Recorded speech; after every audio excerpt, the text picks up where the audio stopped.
Hello students, welcome to my YouTube channel Chemistry Buzz. Myself Ashish Bhaskar, Senior Chemistry Faculty of Chartered Group of Institution. बच्चों आज हम लोग नया chapter start करने वाले हैं पीरियोडिक टेबल।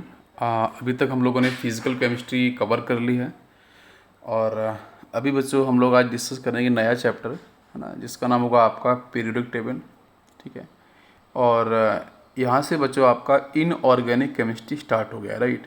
तो इनऑर्गेनिक केमिस्ट्री आपका यहाँ से स्टार्ट होगा और सभी बच्चे ध्यान से इस चैप्टर पे और जो आने वाले चैप्टर्स हैं इनऑर्गेनिक केमिस्ट्री के अंदर सब लोग फोकस करेंगे, क्योंकि यहाँ से जितने भी क्वेश्चंस बनते हैं तो मैं अगर आपको एक सिंपल लॉजिक बताऊँ इनऑर्गेनिक केमिस्ट्री स्टार्ट करने से पहले, तो यहाँ बच्चों रटना मना है, मतलब चीज़ों को रटना नहीं अपन को। ठीक है, जैसे जनरली क्या होता है कि बच्चों के दिमाग में पहले से चीज़ सेट रहती है कि नहीं सर इनऑर्गेनिक केमिस्ट्री अगर आएगी तो मेरे को यहाँ पे रटना पड़ेगा। ठीक है, तो मैं पहले से बोल देता हूँ कि आपको यहाँ पे रटना नहीं है। ठीक है, रटना बिल्कुल भी नहीं है।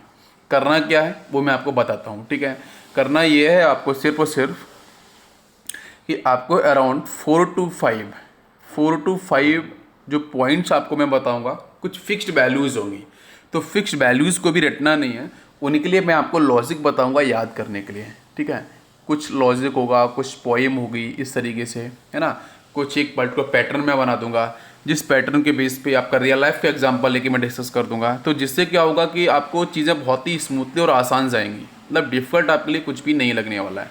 तो रटना बिल्कुल भी नहीं है, सब कुछ ईजी जाने वाला है।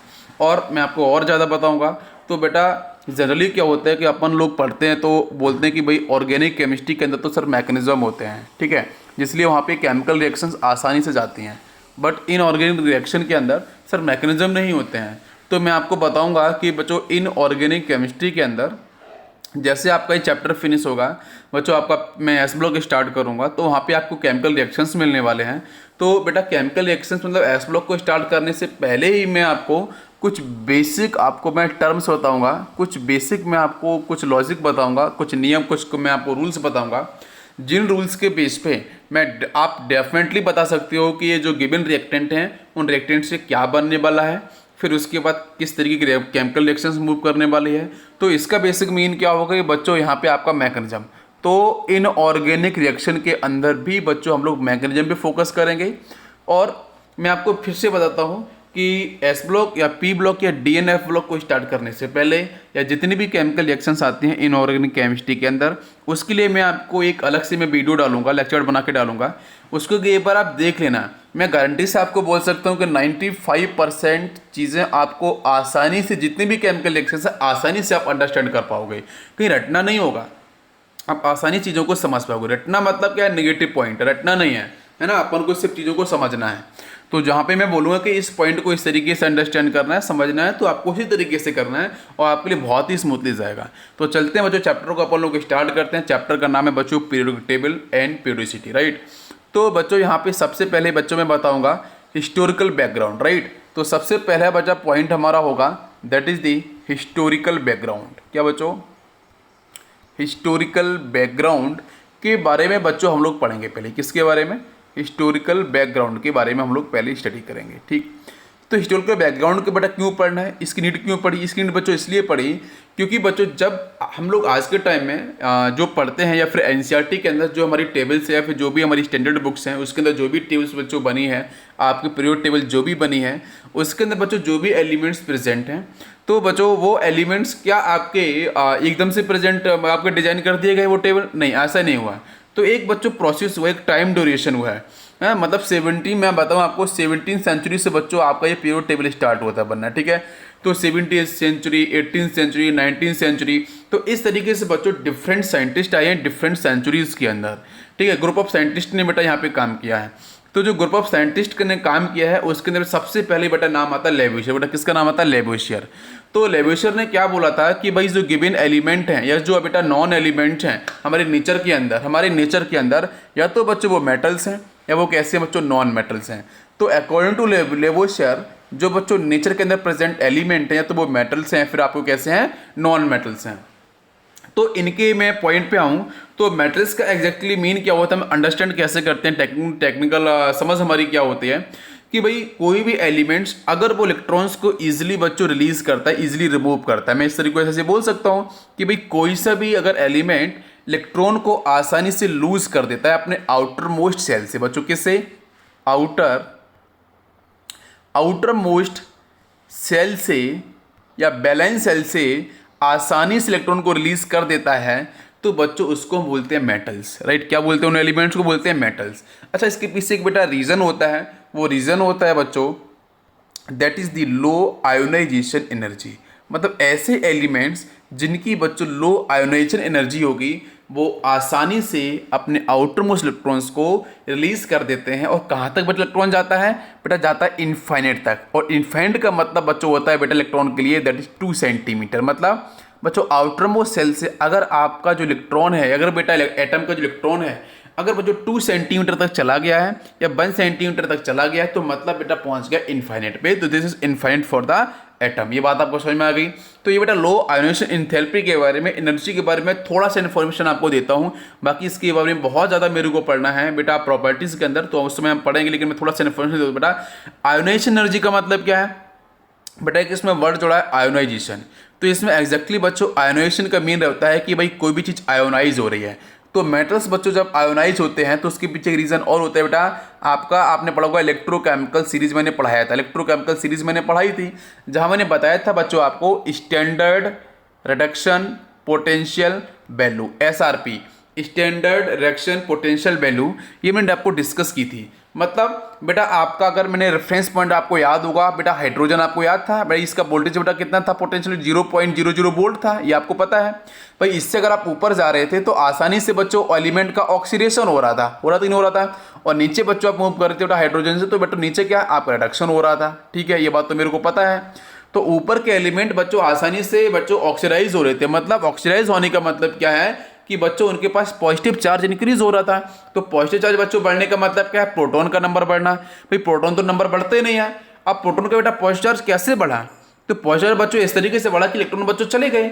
अगर आउटरमोस्ट इलेक्ट्रॉन बच्चों बाहर जाएगा तो आप मुझे बताओ, जैसे बच्चों अगर मैं सिंपल सी बात करूं, बेटा हमारे पास हाइड्रोजन है, सिंपल सा एग्जांपल मैं दे रहा हूं, इसके पास बच्चों सपोज 1 इलेक्ट्रॉन प्रेजेंट है और इसके पास बेटा 1 प्रोटॉन प्रेजेंट है बेटा न्यूक्लियस के अंदर।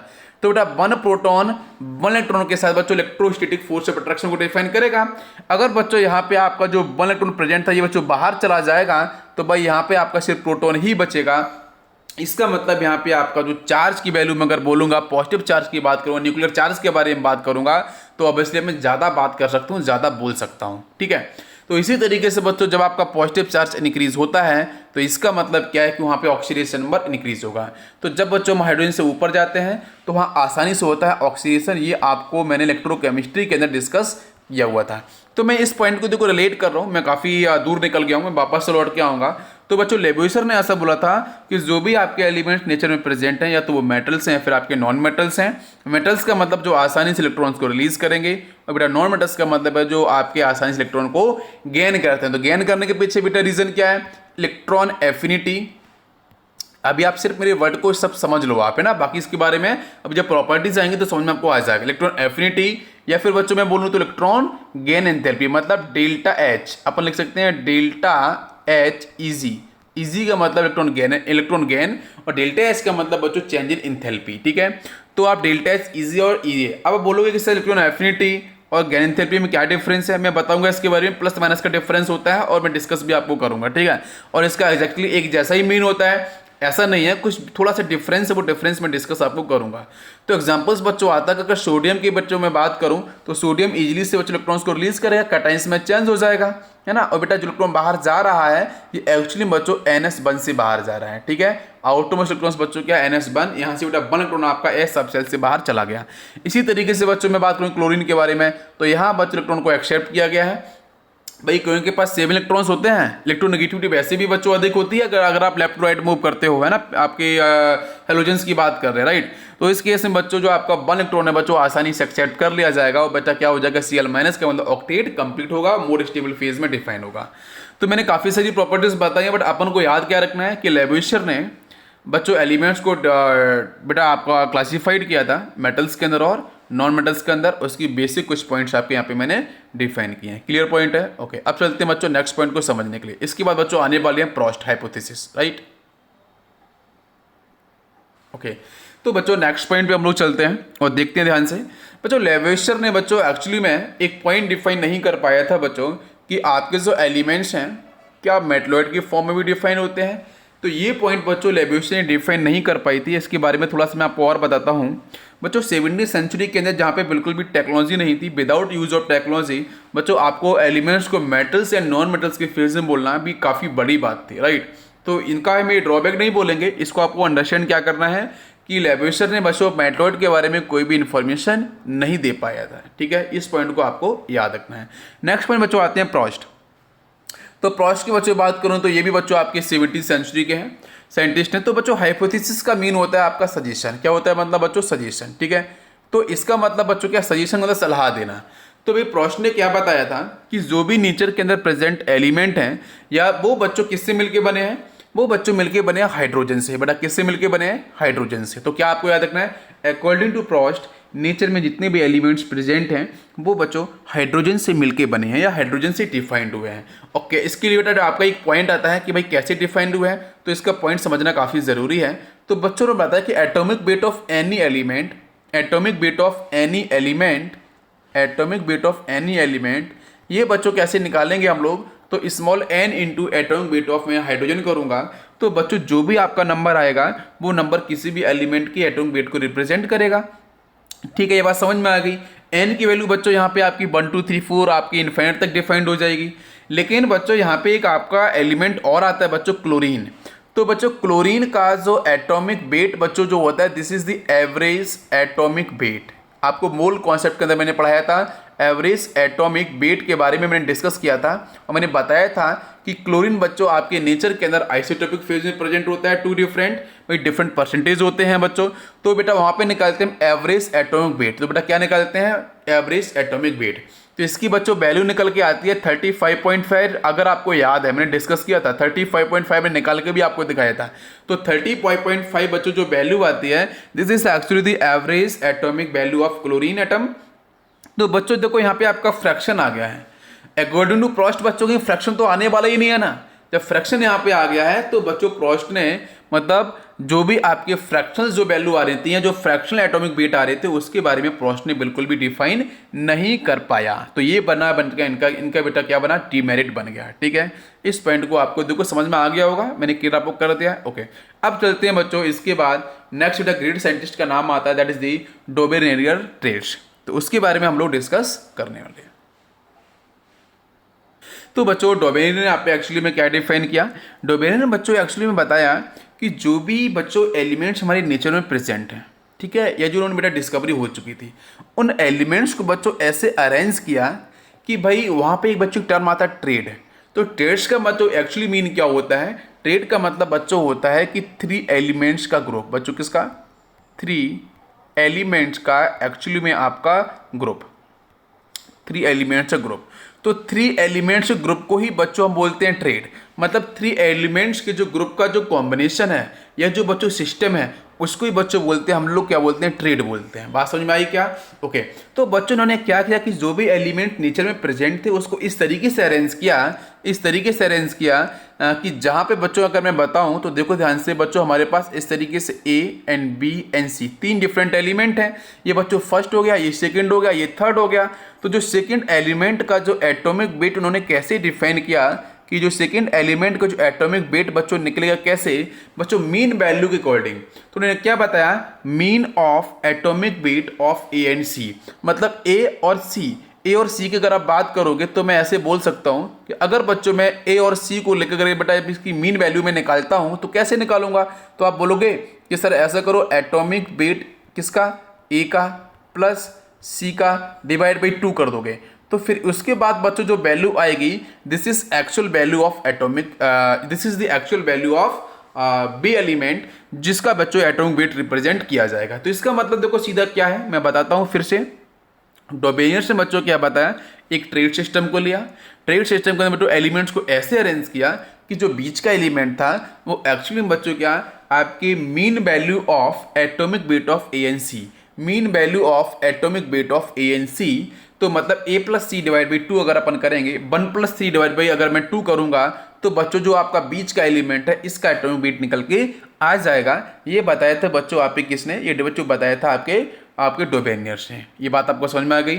ओके, तो अब इसका बच्चों हम चलने वाले हैं इनके कुछ एग्जांपल्स पे। तो इनके कुछ बेटा एग्जांपल्स क्या है, तो उसको अगर बेटा क्वेश्चंस देखो आती नहीं जनरली, लेकिन जानना काफ़ी ज़रूरी है। जैसे बच्चों मैं बताऊंगा कि सपोज लिथियम, सोडियम, पोटेशियम।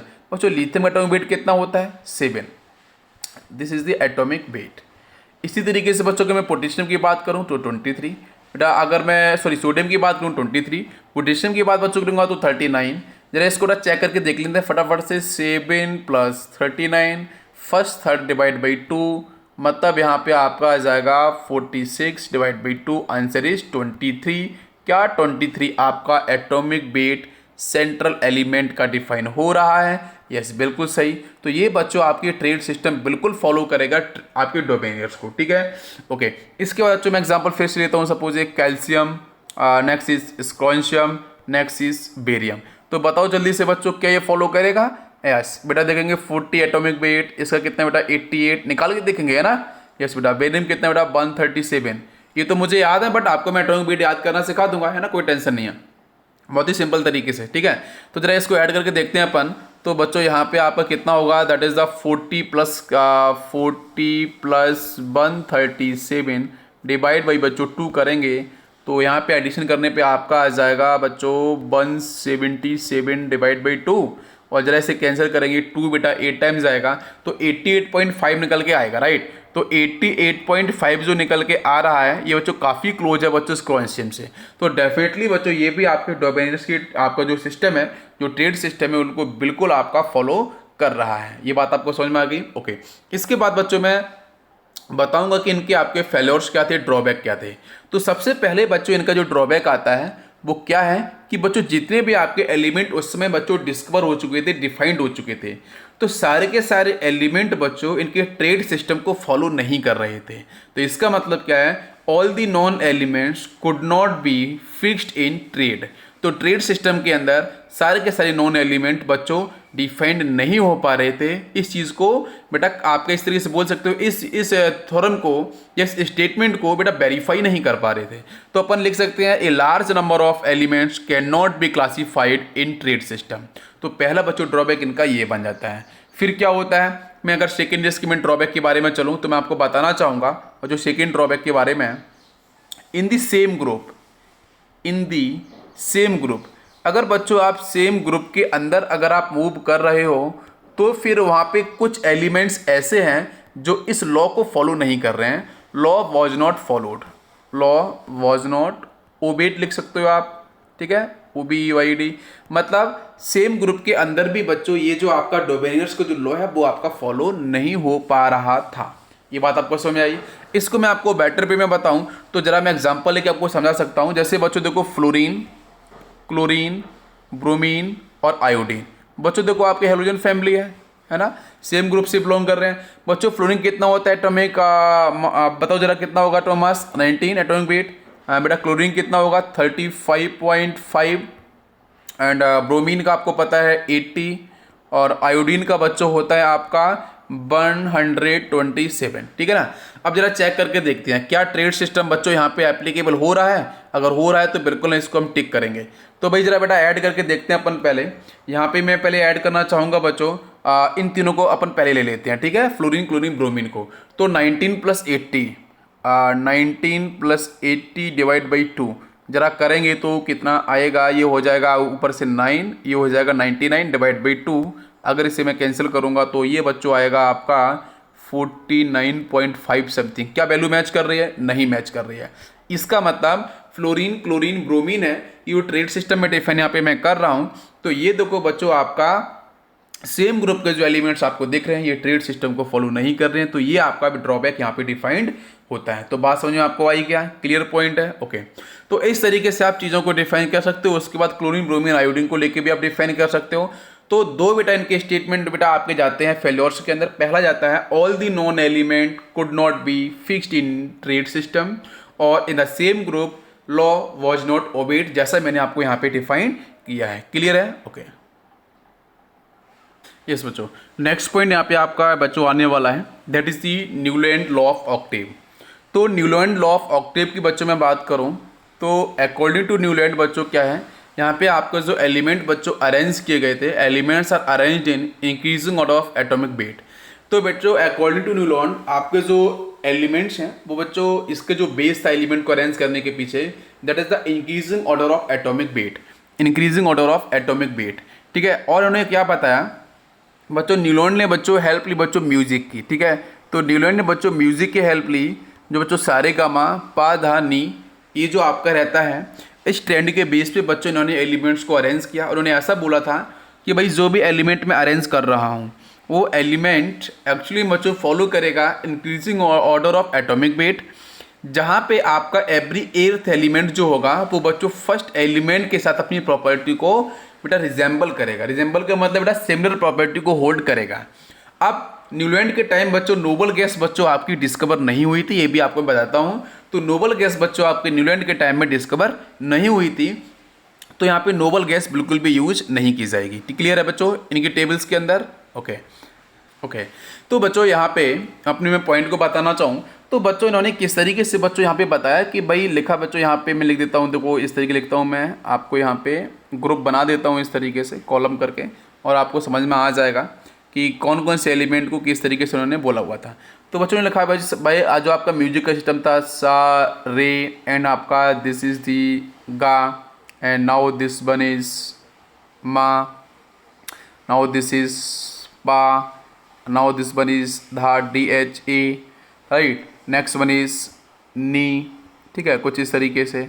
ठीक है, तो बच्चों इन्होंने बेटा देखो यहाँ पे आपका ये 1 2 3 4 5 6 7, तो बच्चों इन्होंने सा रे गा मा पा धा नी के बाद बच्चों फिर से सा आ जाएगा। ठीक है, अब देखना ध्यान से, तो इन्होंने बच्चों एलिमेंट को बच्चों कहाँ से बच्चों स्टार्ट किया, लिथियम से, lithium and beryllium, boron, carbon, nitrogen, oxygen, fluorine. बच्चों नोबल गैस उस समय बच्चों डिस्कवर नहीं हुई थी, ये बात आपको याद रखना है, नोबल गैस को नहीं लिया गया है बेटा। Sodium, next one is magnesium, right.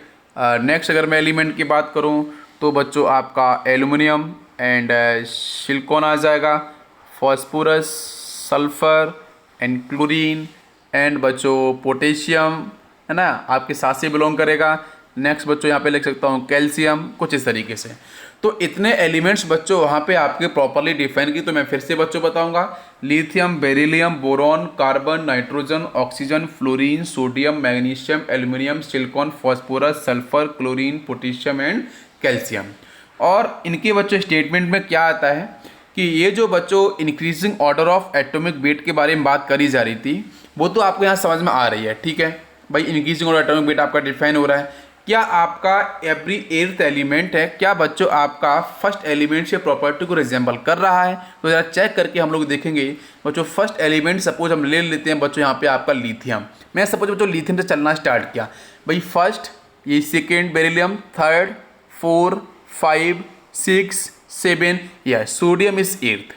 तो मतलब एर्थ एलिमेंट इज सोडियम बेटा प्रॉपर्टी आपकी सिमिलर प्रॉपर्टी डिफाइन कर लिथियम के साथ, तो ये स्टेटमेंट आपका करेक्ट रहता है। अच्छा मैं फिर से चेक करता हूँ, सपोज बच्चों में मान लेता हूँ बच्चों बेरिलियम से मैं अपन स्टार्ट करना चाहते हैं। Beryllium is first element, second boron, third carbon, 4 5 6 7 sodium, eighth magnesium. तो देखो बच्चों बेरिलियम के साथ बच्चों कौन सा एर्थ एलिमेंट थे बच्चों, मैग्नीशियम। तो ये भी प्रॉपर्टी को बेटा सिमिलर प्रॉपर्टी डिफाइन कर रहा है। सपोज बेटा मैं लेना चाहूँगा सपोज यहाँ पे दैट इज दी बोरॉन, जरा इसको चेक करते देखते हैं। तो ये बेटा first, second, third, 4 5 and 6 and 7 earth. तो बच्चों एर्थ एलिमेंट यहाँ पे बोरॉन को लेके आपका डिफाइन नहीं हुआ था। तो इसका मतलब बच्चों आपका जो अगर मैं एक सिंपल सा एग्जांपल दूं, बोरॉन को लेके बच्चों आपका एल्युमिनियम वो डिफाइंड है, लेकिन अगर एल्यूमिनियम को लेके बात करोगे तो एर्थ एलिमेंट आपका निकल के नहीं आ पाएगा। बट अगर कार्बन को लेके बात करोगे तो बच्चों every eighth element is silicon, बेटा आप लोगों नाइट्रोजन तो बच्चों फॉस्फोरस आएगा, ऑक्सीजन तो बच्चों सल्फर आएगा, फ्लोरीन तो आपका आएगा यहाँ पे क्लोरीन। ठीक है, और ये जो बेटा आपका न्यूलैंड लॉ ऑफ ऑक्टेव है, ये बेटा ऑक्टेव का मतलब बेटा यही था कि आपका every eighth element having the similar property, है ना, आपकी प्रॉपर्टी मैच कर रहा है फर्स्ट एलिमेंट के साथ जहाँ से आप चलना स्टार्ट कर रहे हो, यहाँ से चलना स्टार्ट कर रहे हो। ऐसा नहीं कि जो लिथियम भी आपको लेना है, आप जहाँ से चलना स्टार्ट करोगे वहाँ से जो एर्थ एलिमेंट आएगा वो बच्चों सिमिलर प्रॉपर्टी को होल्ड करेगा। तो म्यूजिक सिस्टम की बच्चों हेल्प से इन्होंने इस चीज़ को डिफाइन किया। लेकिन बच्चों एक पॉइंट याद रखना पड़ेगा, यहाँ पे नोबल गैस नहीं आएंगी। और बच्चों आप कैल्शियम से ऊपर जाओगे तो ऊपर जाने के बाद बच्चों ये जो आपका स्टेटमेंट है ल्यूएंट लॉ ऑफ ऑक्टेव का वो काम नहीं करेगा। ये आपका स्टेटमेंट है, आपको याद ध्यान देना पड़ेगा। मतलब ये आपका जो स्टेटमेंट है न्यूलैंड का जो बच्चों लॉ ऑफ ऑक्टेव थ्योरी थी, ये सिर्फ और सिर्फ बच्चों काम करती है, it is valid up to calcium. ये बच्चों कैल्शियम तक ही आपकी वैलिड थी। तो ये बेटा पॉइंट हो गया। ओके, इसके बाद बच्चों मैं चलूंगा नेक्स्ट पॉइंट पे। ओके, तो नेक्स्ट पॉइंट बच्चों यहाँ पे आएगा कि भाई फेल्योर्स क्या थे। ठीक है, तो ये भी थोड़ा मैं डिस्कस कर देता हूँ। ठीक है, फेल्योर्स या डिमेरिट्स बच्चों न्यूलैंड क्या थे।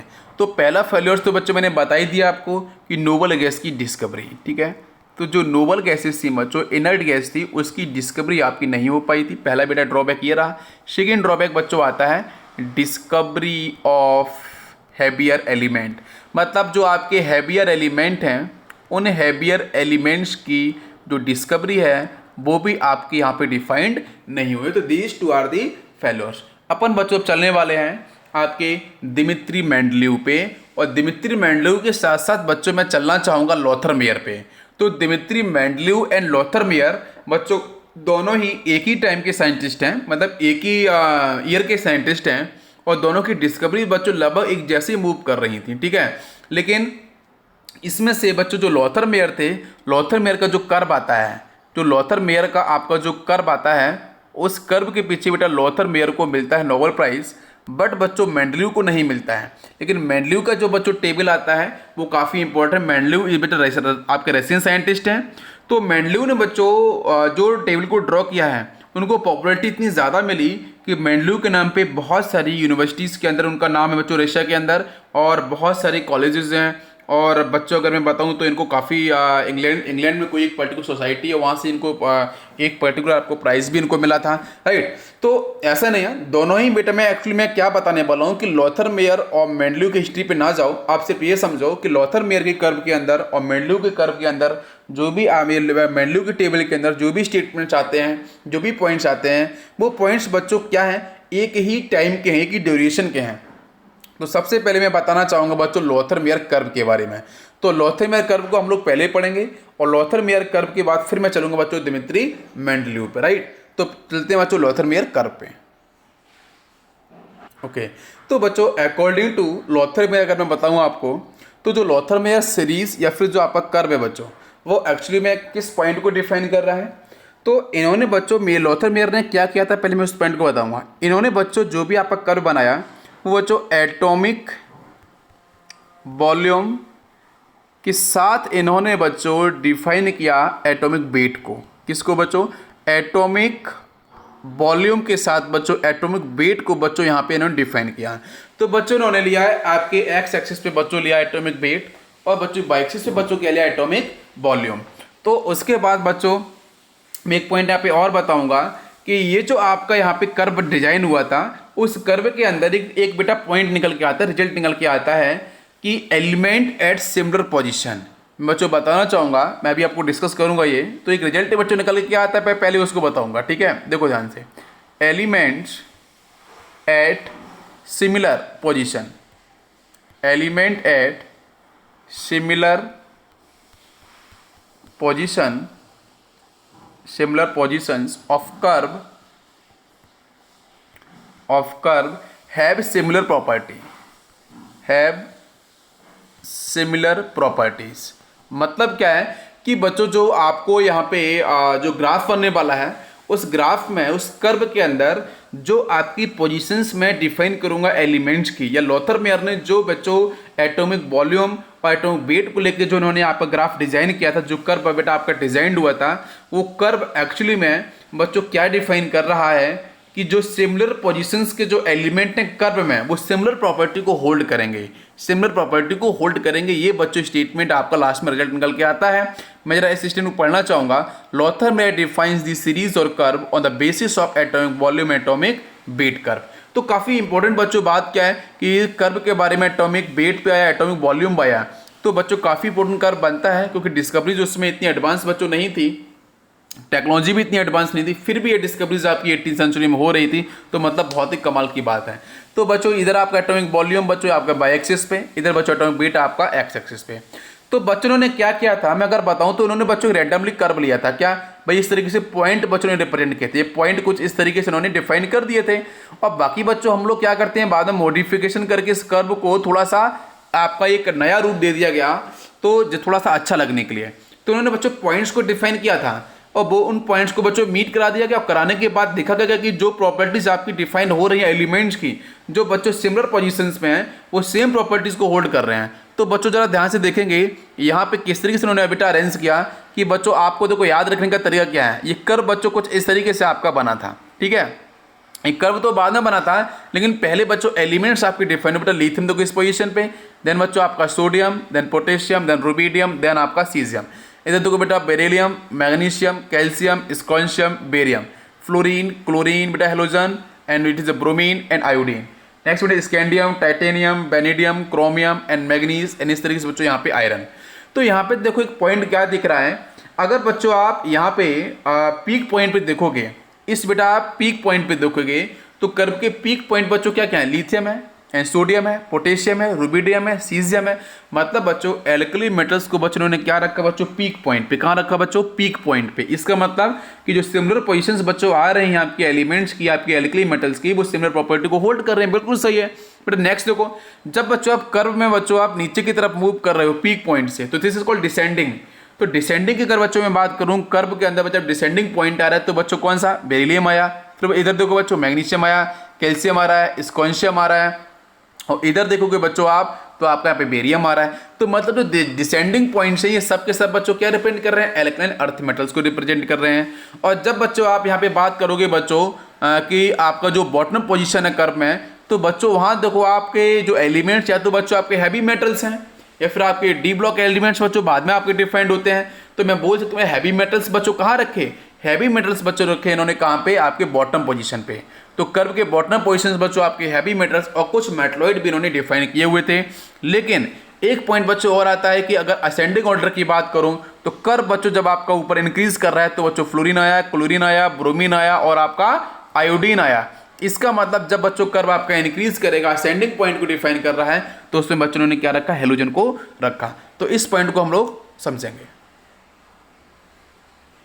ओके तो बच्चों यहाँ पे आपका पॉइंट जो डिस्कस होगा कि भाई पीक पॉइंट पे बच्चों कौन कौन से एलिमेंट आते हैं बच्चों, एल्कली मेटल्स, बिल्कुल सही बेटा। डिसेंडिंग की बात करेंगे तो अर्थ मेटल्स, आपके असेंडिंग की बात करेंगे तो बच्चों हेलोजन्स आएंगे, और बॉटम पोजीशन की बात करेंगे तो आपके metalloids and some transition elements को उन्होंने डिफाइन किया हुआ था।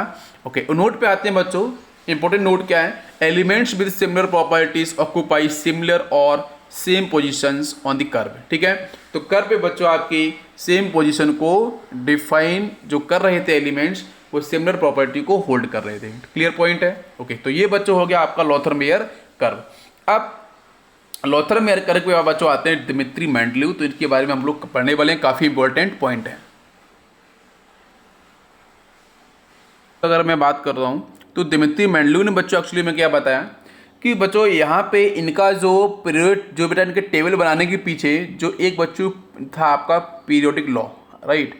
तो जो पीरियोडिक लॉ था उसको समझना जरूरी है ना, कि भाई पीरियोडिक लॉ को अगर आपने नहीं समझा तो फिर दिक्कत हो जाएगी। पीरियोडिक लॉ का मतलब क्या है कि पीरियड टेबल के अंदर जो एलिमेंट अरेंज किए जा रहे हैं बच्चों आपके ग्रुप के अंदर, पीरियड्स के अंदर या हॉरिजॉन्टल रोज के अंदर, वर्टिकल कॉलम के अंदर, तो उन एलिमेंट्स को अरेंज करने के पीछे कुछ तो कारण होगा ना, तो वो कारण बच्चों समझ में आता है पीरियोडिक लॉ से। तो पीरियोडिक लॉ बच्चों इनको क्या था कि जो एलिमेंट अरेंज किए जा रहे हैं वो एक्चुअली में एलिमेंट बच्चों अरेंज किए जा रहे हैं increasing order of atomic weight. बच्चों क्या, increasing order of atomic weight, मतलब increasing order of atomic weight. मैं फिर से रिपीट कर रहा हूँ, increasing order of atomic weight के रिस्पेक्ट में बच्चों यहाँ पे आपके एलिमेंट अरेंज किए जा रहे थे। तो this is the periodic law. अब पीरियोडिक लॉ के अंदर बच्चों टर्म आता है पीरियोडिक। तो आप किसी भी पीरियोडिक टेबल को उठा के देख लो बच्चों, आप हर पीरियोडिक टेबल के अंदर, चाहे किसी भी साइंटिस्ट की बच्चों पीरियोडिक टेबल हो, उसके अंदर जो टर्म आता है ना पीरियोडिक नाम आ रहा है बच्चों। तो पीरियोडिक का मतलब क्या है बच्चों, इसका मतलब बच्चों अगर मैं बताऊं थोड़ा मैथमेटिकली, तो आपको पता है बाई इक्वल टू क्या होता है बच्चों, मैं बोलूं एफ एक्स, एक फंक्शन की बात कर लेते हैं अपन जरा, ठीक है। तो y equal to f x, मतलब बाई की जो भी वैल्यूज आने वाली हैं, बाई की जो भी आपकी वैल्यूज यहाँ पे आने वाली है बच्चों, वो एक्स की डिफरेंट वैल्यूज पे बेटा डिपेंड करेगा। इसका मतलब क्या है कि एक पर्टिकुलर टाइम के बाद, एक बेटा पीरियड के बाद आपको फिर से बच्चों सेम एलिमेंट्स की प्रॉपर्टीज आपको रिपीट होनी स्टार्ट होंगी। तो इसीलिए बच्चों यहाँ पे हर जगह बड़ा यूज करने को मिल रहा है पीरियोडिक। तो पीरियोडिक का मतलब क्या है कि एक पर्टिकुलर टाइम इंटरवल के बाद, एक पर्टिकुलर पीरियड के बाद आपको फिर से सेम प्रॉपर्टीज आपको मिलने वाली हैं या सेम प्रॉपर्टीज के एलिमेंट आपको डिफाइंड होने वाले हैं। तो हर जगह बच्चों आपका पीरियोडिक लॉ आपका डिस्कस होगा। कोई सी भी साइंटिस्ट हो, हर किसी साइंटिस्ट का पीरियोडिक लॉ क्या था, जिन्होंने बच्चों पीरियोडिक टेबल के बारे में बताया तो उनका पीरियोडिक लॉ क्या था। तो बच्चों दिमित्री मेंडलीव का बच्चों पीरियोडिक लॉ क्या था कि भाई आपका जो एटॉमिक वेट है उस एटॉमिक वेट की रिस्पेक्ट में एलिमेंट्स को अरेंज करना टेबल के अंदर, बेटा वो भी कैसा, इंक्रीजिंग ऑर्डर के अंदर। कैसा बच्चों, इंक्रीजिंग ऑर्डर के अंदर आपके एलिमेंट्स को अरेंज करना। ये बात आपको समझ में यहाँ पे आ गई। तो बच्चों पॉइंट बनता है कि physical and chemical properties of element are periodic function of their atomic weight. Periodic function of their atomic weight. और फंक्शन के बारे में मैंने आपको बताया बच्चों, y equal to f x. ठीक है, मैंने आपको डिस्कस किया y की जो बच्चों वैल्यू आने वाली है वो एक्चुअली में x की वैल्यू पे डिपेंड करेंगे। ये बात आपको समझ में आ गई। ओके, इसके बाद बच्चों एक पॉइंट आपका डिस्कस यहाँ पे होने वाला है, that's is very very important point, कि मेंडलीव ने एक्चुअली में जो टेबल बनाई थी उसमें ग्रुप कितने थे और पीरियड कितने थे। तो इस पॉइंट को समझना काफ़ी ज़रूरी है। तो बच्चों आपके मेंडलीव ने यहाँ पे एक्चुअली में जो बच्चों आपके ग्रुप बनाए थे दैट इज द 8 ग्रुप। बेटे कितने, 8 ग्रुप बच्चों किसने बनाए थे, बच्चों मेंडलीव ने। ठीक है, अपनी टेबल के अंदर। और बच्चों अगर मैं बात करूं पीरियड के बारे में तो 7 थे बच्चों उनके पीरियड्स। ठीक है, तो 7 पीरियड्स बच्चों उन्होंने यहाँ पे अरेंज किए थे अपनी टेबल के अंदर, 8 ग्रुप एंड 7 पीरियड्स। बच्चों जब 8 ग्रुप की मैं बात करता हूं तो मतलब वर्टिकल कॉलम। वर्टिकल कॉलम का मतलब बच्चों क्या होगा, इस तरीके से, these are the vertical column, right. और बच्चों पीरियड्स की बच्चों बात करूंगा तो हॉरिजॉन्टल रोज। हॉरिजॉन्टल रोज का मतलब बच्चों क्या है, कुछ इस तरीके से, right, this are the horizontal rows. तो अगर मैं बोलूं तो मेंडलीव पीरियोडिक टेबल के अंदर बच्चों टोटल 8 ग्रुप बच्चों डिफाइन किए गए थे जिनको वर्टिकल कॉलम बोला गया। और बच्चों 7 पीरियड्स के बारे में बात करें जिनको बच्चों हॉरिजॉन्टल रोज बोला गया। अब एक पॉइंट और मैं आपको बताना चाहूंगा कि जो बच्चों 8 ग्रुप थे उन ग्रुप के अंदर, उन बच्चों 8 ग्रुप की जो हम बात कर रहे हैं उन 8 ग्रुप के अंदर भी बच्चों आपकी सब ग्रुप डिजाइन किया। बेटा कितना, सब ग्रुप बच्चों डिफाइन किया गया। भाई ग्रुप के अंदर बच्चों क्या, सब ग्रुप आपके डिफाइन किए गए। अब सब ग्रुप के बारे में भी हम लोग स्टडी करेंगे, ग्रुप को कैसे डिसाइड किया गया और उसके पीछे पॉइंट क्या आता है। तो ये सब पॉइंट मैं आपको डिस्कस करने वाला हूँ। तो चलते हैं बच्चों हम लोग टेबल पे और कुछ इसकी प्रॉपर्टीज को समझेंगे।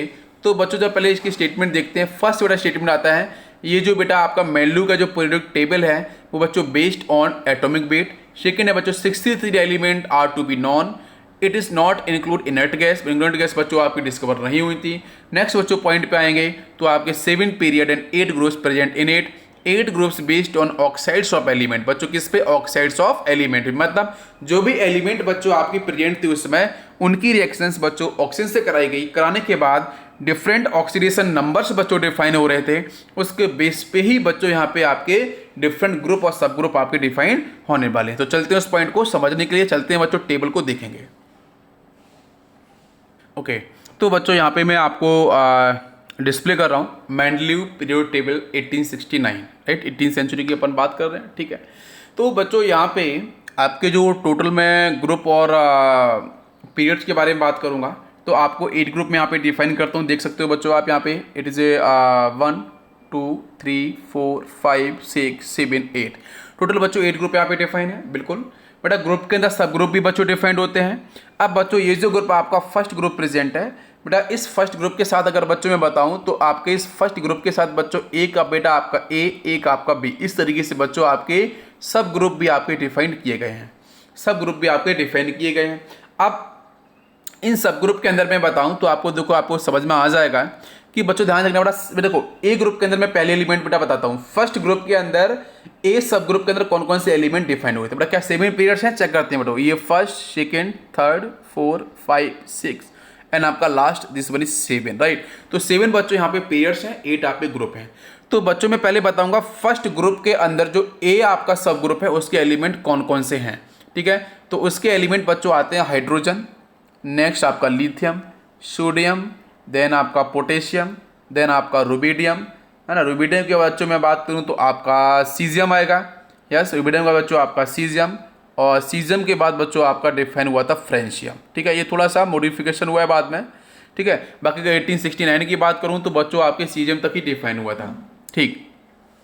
अगर बच्चों फर्स्ट ग्रुप के अंदर मैं सब ग्रुप के एलिमेंट की बात करूं तो कौन कौन से होंगे, तो बच्चों कॉपर और सिल्वर। बच्चों कौन कौन सा, कॉपर और सिल्वर। आपको अगर दिख रहा होगा तो जो बच्चों कॉपर यहाँ पे आपको दिख रहा है और जो आपको सिल्वर दिख रहा है, कॉपर एंड सिल्वर, ये दोनों बच्चों आपके बी सब ग्रुप को डिफाइन कर रहे हैं। और ए सब ग्रुप की अगर मैं बात करूँ बेटा कौन कौन से एलिमेंट है, हाइड्रोजन है, लिथियम है, सोडियम है, पोटेशियम है, रुबिडियम है, सीजियम है और फ्रेंशियम है। तो ए ग्रुप के अंदर, फर्स्ट ग्रुप के अंदर बेटा दो, फर्स्ट ग्रुप के अंदर मैंने बताया था एक बेटा आपका सब ग्रुप ए है, एक आपका बी है। तो ए सब ग्रुप के अंदर बच्चा कौन कौन से एलिमेंट बच्चों आ रहे हैं, भाई हाइड्रोजन आएगा, lithium, sodium, potassium, rubidium, caesium, francium.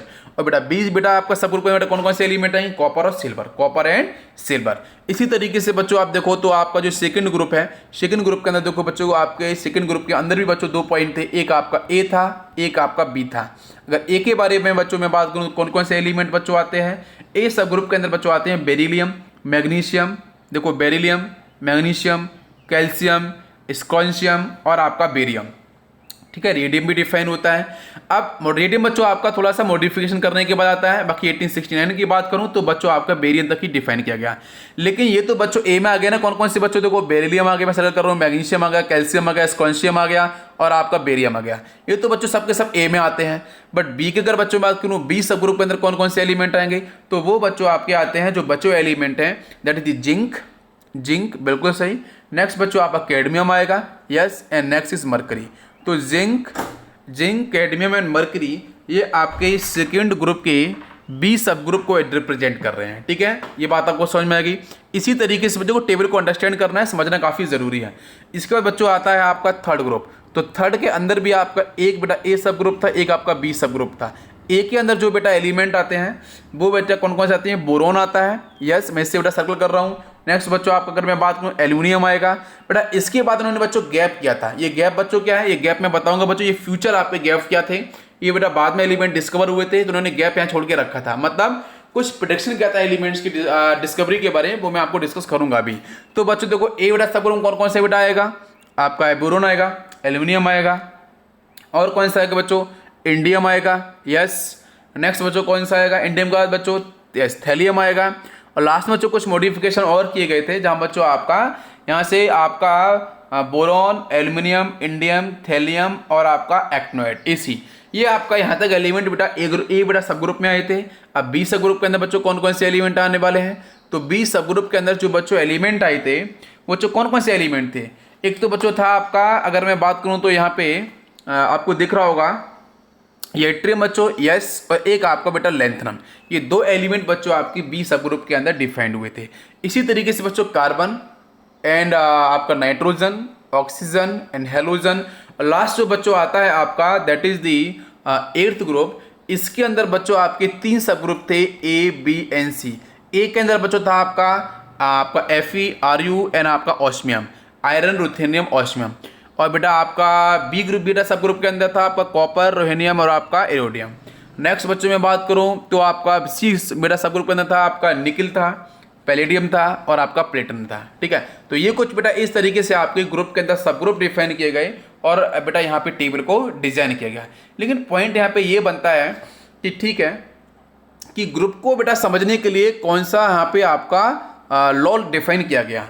तो जो बच्चों ग्रुप आपके यहाँ पे डिफाइन किए गए थे उन ग्रुप को बेटा बनाने के पीछे रीजन था बेटा बैलेंसी। क्या बच्चों, बैलेंसी। ये बात आपके बुक में नहीं है, एनसीईआरटी में, ये बात आप देखो समझ लो। यहाँ पे बेटा ग्रुप को बनाने के पीछे बच्चों रीजन क्या था, बैलेंसी। एक्चुअली में मेंडलीव को पता नहीं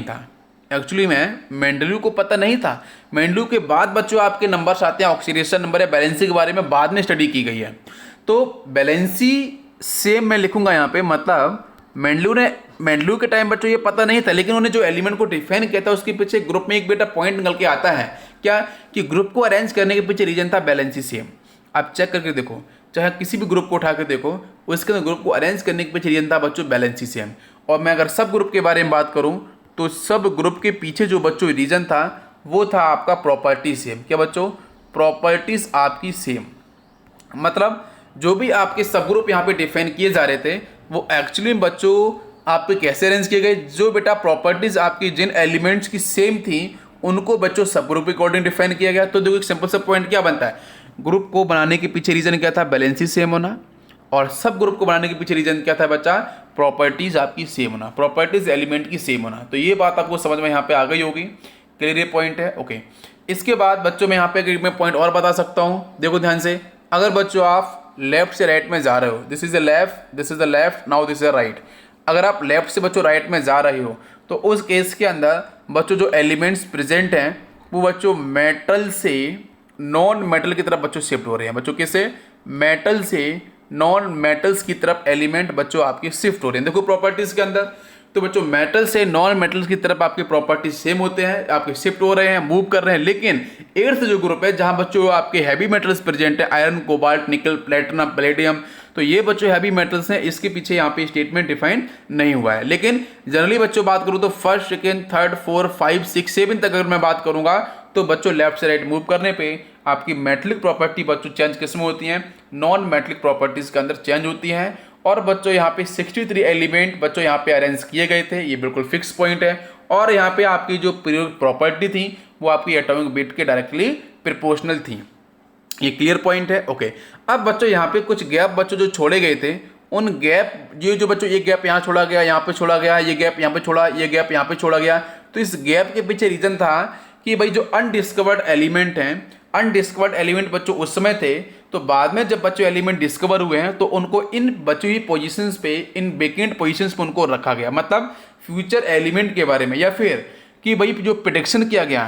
तो जो बच्चों बाद में आप एक्चुअली में क्या है बच्चों कि predicted properties of undiscovered element, मतलब जो एलिमेंट डिस्कवर्ड नहीं हुए थे उनकी भी प्रॉपर्टी के बेस पे यहाँ पे आपका वेकेंट स्पेस डिफाइन किया गया। ये काफ़ी इंपॉर्टेंट पॉइंट है, इसलिए इसको समझाना काफ़ी ज़रूरी है।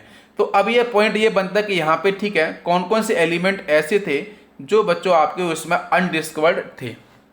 तो जरा मैं उस टेबल को भी आपको डिस्प्ले करता हूँ, समझ में आपको आ जाएगा। ओके, तो बच्चों हम लोग यहाँ पे फोकस करेंगे और देखेंगे ध्यान से कि भाई कौन कौन से फ्यूचर एलिमेंट्स यहाँ पे आपके डिफाइन किए गए हैं। तो देखो बच्चों, यहाँ पे जब मैं बच्चों बात करूँगा यहाँ पे स्पेस के बारे में, तो आप देख सकते हो बच्चों, आपका ये जो आपको ये जो बच्चा दिख रहा है स्कैंडियम दिख रहा है, स्कैंडियम तो बच्चों उसमें डिफाइन हो गया था। लेकिन जो बच्चों गैलियम है, मैं बेटा सर्कल कर रहा हूँ, गैलियम, यस गैलियम बच्चों हो गया। और कौन सा? और अगर बच्चों बात करूँ तो आपका जर्मेनियम हो गया, यस। और बच्चों कौन सा एलिमेंट, देखो ध्यान से, और बच्चों यहाँ पे आपका आएगा, दिस इज दी होपियम आएगा, यस, है ना। तो ये जितने भी कलर्स हैं, मैं यहाँ पे एक्चुअली बच्चों आपकी नोबल गैस उसमें डिफाइन नहीं थी, this is the extended table. तो ये बच्चों आपको एक्सटेंडेड टेबल है, ये आपको यहाँ पे काउंट नहीं करना है। तो बच्चों यहाँ पे आपके जो भी एलिमेंट बच्चों यहाँ पे आपके डिस्कवर उसमें नहीं हो पाए थे, उनकी डिस्कवरी बाद में हुई है। लेकिन उन एलिमेंट्स की प्रॉपर्टीज़ की बेस पे यहाँ पे कुछ गैप छोड़े गए थे, इन गैप के बारे में समझ। जैसे बच्चों मैं बात करूँ तो ए का एल्यूमिनियम, ए का बच्चों क्या होता है, आपका संस्कृत का वर्ड होता है। ए का एल्यूमिनियम बच्चों क्या है, ये गैलियम को रिप्रेजेंट किया था।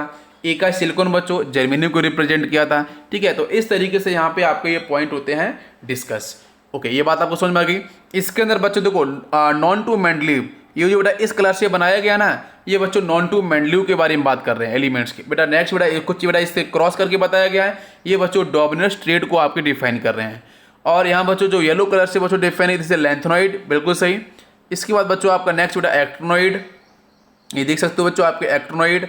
और नेक्स्ट है बच्चों आपका this is the known to ancient, मतलब ये आपके नॉन टू एंशिएंट का मतलब है कि बच्चों आपका यहाँ पे जो एलिमेंट ऑलरेडी काफ़ी पहले बच्चों डिफाइंड हो, जैसे आपका कार्बन हो गया, कॉपर हो गया, सिल्वर हो गया, गोल्ड हो गया, आयरन हो गया, सल्फर हो गया, है ना, ये सब नॉन टू एंशिएंट को रिप्रेजेंट करते हैं, ठीक है। तो ये बच्चों यहाँ पे आपकी टेबल इस तरीके से डिफाइन हो गई है। अब मैं आपको बताऊंगा यहाँ पे कि इनकी डिमेरिट्स क्या थे और मेरिट्स क्या थे। क्लियर है? यस। इसके बाद बच्चों मैं बताऊंगा कि यहाँ पे आपके जो ग्रुप थे बच्चों, first group, second group, third group, fourth group, fifth, six, seventh और एट्थ ग्रुप। बच्चों आपके सब ग्रुप थे ए बी, यहाँ बच्चों यहाँ भी आपका ए बी था, इधर भी बच्चों ए बी था, ये सब ग्रुप है बच्चों इस तरीके से, दीज आर दी सब ग्रुप ए बी। और लास्ट में बच्चों देखोगे आप तो बेटा तीन बेटा सब ग्रुप है ए बी सी, ठीक है। अब मैंने जैसा बताया था कि यहाँ बच्चों आपका ऑक्सीडेशन स्टेट के बारे में बात करी जा रही थी, तो वो बच्चों कैसे मैं डिफाइन करूंगा। जब बच्चों फर्स्ट ग्रुप के एलिमेंट को जब बच्चों ऑक्सीजन कॉन्टैक्ट में लाया गया तो बच्चों कुछ ऑक्साइड्स मिले हैं। तो बेटा पहला ऑक्साइड बच्चों क्या मिला है आपको, E2O मिला है। अगर आपको पता है ना, मैं टेबल के बारे में अगर बात करूं तो मुझे बताओ बच्चों सबसे पहले बच्चों फर्स्ट ग्रुप में कौन सा एलिमेंट डिफाइन होता है, हाइड्रोजन। कौन सा बच्चों? हाइड्रोजन। तो भाई जो हाइड्रोजन जब प्रेजेंट था, इसको बच्चों जब ऑक्सीजन के बेटा पास लाया गया तो भाई क्या बना यहाँ से? तो भाई यहाँ से बनता है H2O। H2O का मतलब बेटा जनरल फॉर्म क्या होगा? M2O बोल सकते हो आप, या फिर इसे आप बोल सकते हो E2O। तो बच्चों E2O का मतलब क्या है बच्चों? H2O। या फिर बेटा आप बात करो सोडियम के बारे में तो आपका Na2O हो जाएगा। तो ये जनरल फॉर्म है। इसी तरीके से बच्चों सेकंड ग्रुप पे चलोगे तो सेकंड ग्रुप के एलिमेंट बच्चों जब बच्चों ऑक्सीजन के साथ बेटा रिएक्शन को परफॉर्म कराए गए तो बच्चों वहां से एक जनरल फॉर्म बनता है ऑक्साइड का, that is the EO type. EO मतलब जैसे बेटा मैग्नीशियम की बात करो, बेरिलियम की बात करो तो बच्चों क्या बनेगा? BeO बनता है। बेटा मैग्नीशियम बात करो तो MgO बनता है। तो बेटा क्या बना? EO टाइप आपका बन रहा है। इसी तरीके से बच्चों आते हैं थर्ड ग्रुप पे। तो बच्चों देखो यहाँ पे बेटा आपका बोरोन आता है, एल्यूमिनियम आता है, मतलब बच्चों क्या बनने वाला है? तो यहाँ से बच्चों बनता है जैसे Al2O3, देख सकते हो A2O3 बेटा आपका सिमिलर कर रहा है, सिमिलरिटी डिफाइन कर रहा है। तो this is the general form for the oxides. इसी तरीके से बच्चों आते हैं फोर्थ पे। तो फोर्थ पे बच्चों में चलूंगा तो जैसे बच्चों यहाँ कार्बन आता है तो बच्चों CO2 का फॉर्मेशन। भाई फिफ्थ पे चलता हूँ तो बच्चों क्या मिलेगा? फिफ्थ के बच्चों बाद में नाइट्रोजन मिलता है, फॉस्फोरस मिलता है। तो जैसे बच्चों N2O5 हो गया, ठीक है, समझने के लिए E2O5। बेटा नेक्स्ट देखो बच्चों सिक्स की अगर मैं बात करूं तो सिक्स में बच्चों आपको मिलता है यहाँ पे लगभग बेटा आपको क्या कौन कौन से एलिमेंट मिलते हैं? आपको क्रोमियम मिलता है। तो बच्चों यहाँ पे आपका बनता है दैट इज दी EO3, मतलब यहाँ से अगर मैं बात करूँ तो आपका CrO3 इस तरीके से। नेक्स्ट बच्चों आपका E2O7 है ना, और नेक्स्ट बच्चों आपका आएगा this is the EO5, right. तो यहाँ पे कुछ इस तरीके से एलिमेंट्स बच्चों यहाँ पे अरेंज किए गए हैं। अब एक मैं आपको यहाँ पे याद करने का तरीका बताता हूँ, वो आप जरा ध्यान से देख लो बच्चों। सबसे पहले देखो बच्चों ऑड पोजीशन पे देखो बच्चों आपका मैंने EO बेटा किया सर्किल, E2O3 किया है, E2O5 किया है, E2O7 किया है। तो बच्चों ऑड पोजीशन को आप ऐड करके देख लो इस तरीके से। अब देखो ध्यान से, E2 बेटा हर जगह कॉमन है, E2 यहाँ भी है, E2 एंड E2। अब करना क्या है बेटा, यहाँ पे तो कोई ऑप्शन है, यहाँ पे 3 ऑप्शन आ रहे हैं, यहाँ पे 5, यहाँ पे आपका 7, मतलब दो ऑप्शन बेटा यहाँ पे देखो ऐड होते रहे हैं, E2O, E2O3, E2O5, E2O7। इसी तरीके से बच्चों अगर आप फिर से ऑड पोजीशन को चेक करोगे तो देखो जरा बच्चों यहाँ पे कौन कौन से एलिमेंट आपको मिलेंगे। जैसे बच्चों EO की बात कर लो, EO2 की बात कर लो, EO3 की बात कर लो, नेक्स्ट आपका यहाँ से EO4 डिफाइन होगा। तो आप देख सकते हो बच्चों यहाँ से ये आपके जो ऑक्साइड्स हैं वो आपके यहाँ से मैच कर रहे हैं, ठीक है। तो एक आपके यहाँ पे इस तरीके से आप देख सकते हो कि ऑक्साइड्स जो बन रहे हैं, आप ऑड पोजीशंस को लेके इवन पोजीशंस को लेके आप इसको समझ सकते हो, ये आपका ये लॉजिक है, ठीक है। तो इस तरीके से आपको ऑक्साइड समझ में आ जाएंगे।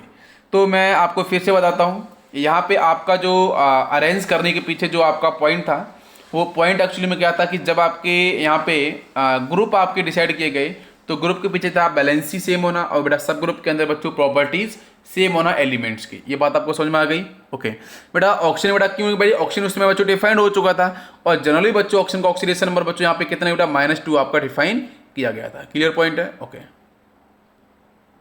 बच्चों हम लोग बात करने वाले हैं मेरिट्स, राइट। तो इस टेबल के अंदर बच्चों आपकी मेरिट्स कौन कौन से थे? तो सबसे पहले बच्चों यहाँ पे आता है elements are classified in tabular form. Next बच्चों prediction of future element. Future element के बारे में जो मैंने बताया था, ए का एल्यूमिनियम, ए का इज द संस्कृत वर्ड, ए का एल्यूमिनियम बच्चों गैलियम, ए का बेटा आपका सिलिकॉन मतलब आपका जर्मेनियम, ए का बोरॉन बच्चों स्कैंडियम, ए का मैग्नीज मतलब बेटा यहाँ से आपको मिलेगा that is the technetium Tc, right. तो ये आपके यहाँ से 4 आपके जो यहाँ पे एलिमेंट्स मैंने लिखे हैं प्रेडिक्शन ऑफ फ्यूचर एलिमेंट को लेके, इनको आपको अंडरस्टैंड करना है। इसके बाद बच्चों आता है आपका correction atomic weight. Atomic weight को लेके बच्चों यहाँ पे करेक्शन हुआ था, जिसके अंदर बच्चों फॉर्मूला आपका बाद में आपका डिफाइन हुआ था, that is the atomic weight is equal to equivalent weight into valency, ठीक है। तो एक करेक्शन एटॉमिक वेट को लेके भी यहाँ पे बात हुई थी, जहाँ पे आपके कोई भी एलिमेंट का जो एटॉमिक वेट होगा वो आपका इक्विवेलेंट वेट और बैलेंसी का अगर आप मल्टीप्लाई करोगे तो बच्चों वहाँ से आपकी जो वैल्यू निकल के आएगी वो एटॉमिक वेट को रिप्रेजेंट करेगी। लेकिन ऐसा कुछ बच्चों इस तरीके से पहले आपकी चीज़ें डिफाइन नहीं थी, तो ये एक बेटा करेक्शन भी आता है एटॉमिक वेट को लेके, तो ये भी इसका मेरिट आपका डिफाइन होता है। क्लियर है? ओके इसके बाद बच्चों हम नेक्स्ट पॉइंट पे चलते हैं। तो नेक्स्ट पॉइंट बच्चों आता है आपके जो एलिमेंट्स हैं उनको अरेंज करने के पीछे आपका बेस क्या था बच्चों? एटॉमिक वेट, है ना। नेक्स्ट बेटा पॉइंट क्या है? पोजीशन ऑफ हाइड्रोजन, मतलब एल्कली मेटल्स और आपके हेलोजन्स, इनकी बेटा पोजीशन स्पेसिफाइड हुई थी। नेक्स्ट बेटा पॉइंट आता है आपका पोजीशन ऑफ आइसोटॉप्स। एक्चुअली में अगर आप यहाँ देखोगे तो पोजीशन ऑफ हाइड्रोजन क्या आपका एक्चुअली में डिफाइंड हुआ था? नहीं।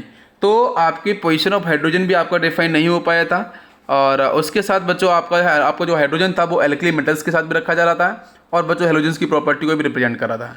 और बच्चों पोजीशन ऑफ आइसोटोप अगर मैं चलूँ तो बच्चों 1s1, 1s2, 1s3 protein, deuterium, tritium, ये भी बच्चों इनकी भी पोजीशंस आपकी डिफाइंड नहीं हुई थी, तो ये बेटा आता है इनका डिमेरिट। इसका बच्चों आपका पॉइंट आता है आपका that is the anomalous pair. ठीक है, तो एनामोलस पेयर की बच्चों में बात करूँ तो इसके बारे में आपका आर्गन हो गया, पोटेशियम हो गया। ठीक है, तो इसको मैं देखो कैसे बताऊंगा कि भाई यहाँ पे आपके जो एलिमेंट्स प्रेजेंट थे वो एलिमेंट्स एक्चुअली बच्चों डिफरेंट प्रॉपर्टीज़ को होल्ड कर रहे थे, बट सेम ग्रुप के अंदर रख दिए गए, सेम ग्रुप से बिलोंग कर रहे थे, बट उनकी प्रॉपर्टीज़ बच्चों आपकी कैसी थी, डिफरेंट थी, है ना। तो ऐसा यहाँ पे अरेंजमेंट किया गया था, तो ये भी बच्चों आपका किस में आता है, ये भी आपके डिमेरिट्स के अंदर जाता है। ठीक है, ओके। नेक्स्ट पॉइंट की बात करूं तो बच्चों यहाँ पे आता है elements with similar properties having different group. Similar properties के एलिमेंट को डिफरेंट ग्रुप में रखा गया बेटा। जैसे देखो प्लेटिनम और गोल्ड के बारे में बात करूं, ठीक है, तो अब देखो प्लेटिनम और गोल्ड की अगर आप पोजीशन को देखोगे टेबल के अंदर, तो यहाँ बच्चों आपके जो प्लेटिनम है बच्चों वो आपका 8th जो ग्रुप था, है ना, आपको पता है 8th ग्रुप में जो सी सब ग्रुप था उसमें लास्ट एलिमेंट था बेटा आपका प्लेटिनम। ठीक है, और बच्चों अगर मैं यहाँ पे गोल्ड के बारे में बात करूँ तो गोल्ड बच्चों आपका था फर्स्ट ग्रुप के अंदर। गोल्ड बेटा क्या था, फर्स्ट ग्रुप के अंदर 20 सब ग्रुप के अंदर लास्ट एलिमेंट आया था बच्चों गोल्ड। तो देख सकते हो भाई, देखो आपका जो प्लेटिनम है और जो गोल्ड है लगभग बच्चों सिमिलर प्रॉपर्टी को होल्ड करते हैं, बट डिफरेंट ग्रुप में रख दिए गए, तो ये भी बच्चों बनता है यहाँ पे आपका डीमेरिट। इसका देखो बच्चों elements with different properties having same group. ठीक है, डिफरेंट प्रॉपर्टीज को एलिमेंट को बच्चों सेम ग्रुप में रखे। जैसे भाई मैं बात करूँ पोटेशियम, रुबिडियम, सीजियम, ये बच्चों आपका फर्स्ट ग्रुप था जिसके अंदर बेटा आपका सब ग्रुप क्या था बच्चों, आपका ए सब ग्रुप था, जिसके अंदर बच्चों कॉपर हो गया, सिल्वर हो गया और आपका गोल्ड हो गया, इनको रखा गया था। इसका मतलब क्या हो गया कि डिफरेंट प्रॉपर्टीज को एलिमेंट को सेम ग्रुप में रखा गया, तो ये भी बच्चों बनता है आपका इसका डीमेरिट्स। ठीक है, ओके। इस बच्चों इसके बाद हम लोग नेक्स्ट लेक्चर में पढ़ने वाले हैं मॉडर्न पीरियोडिक टेबल। ठीक है, तो आज का लेक्चर जितना हुआ है this is only for the historical background. तो हिस्टोरिकल बैकग्राउंड आपका एक्चुअली में क्या है और किस तरीके से आपकी जो चीज़ें आती हैं, इसमें से अगर क्वेश्चंस बनेगा तो आपका स्टेट लेवल के अंदर क्वेश्चंस बन सकता है। ठीक है, तो बहुत ईजी तरीके से मैंने रिप्रेजेंट किया, आपको बिल्कुल समझ में आपको आ गया। कोई दिक्कत नहीं, कोई डाउट होता है तो आप मुझसे डिस्कस कर सकते हो। बाकी बच्चों नेक्स्ट लेक्चर जब आपको मिलेगा, नेक्स्ट आपको लेक्चर बहुत जल्दी मिलेगा, उसके अंदर बच्चों हम लोग बात करेंगे नेक्स्ट पॉइंट्स के बारे में। ठीक है, तो मॉडर्न पीरियड टेबल आपकी स्टार्ट हो जाएगी, और जब भी आप बच्चों मॉडर्न पीरियड टेबल को स्टडी करो तो आपके सामने होना चाहिए एक पीरियड टेबल। ठीक है, तो पीरियड टेबल आप लोग परचेस कर लेना, जिससे जब भी मैं कोई चीज़ डिस्कस करूंगा तो आप आसानी से कंपेयर कर सकते हो। ठीक है, तो हेनरी मुश्ले बच्चों आपके स्टार्ट होंगे नेक्स्ट ईयर। 19th सेंचुरी की बेटा डिस्कवरी है और काफ़ी इंपॉर्टेंट भी है। क्यों? क्योंकि यहाँ पे बच्चों आने वाला है आपका पीरियड टेबल के अंदर जो एलिमेंट्स अरेंज किए गए हैं उसके लिए बच्चों जो बेस आता है that is the atomic number. तो एटॉमिक नंबर बच्चों एक अच्छी कहानी यहाँ पे मिलने वाली है, मतलब discovery electrons, discovery of protons, ये सब की सब बच्चों इस टाइम आपकी चल रही थी। और चलने के साथ साथ बच्चों यहाँ पे एक्स-रे स्पेक्ट्रम के बारे में बात करेंगे, तो उसकी हेल्प से किस तरीके से बच्चों आपका जो वेव है, वेव के रिस्पेक्ट में आपका जो एलिमेंट्स का जो एटॉमिक नंबर है तो किस तरीके से बच्चों आपकी फ्रिक्वेंसी से रिलेट होता है, जो हम लोग नेक्स्ट लेक्चर के अंदर बात करेंगे। ठीक है, आज के इतना रखते हैं, थैंक यू।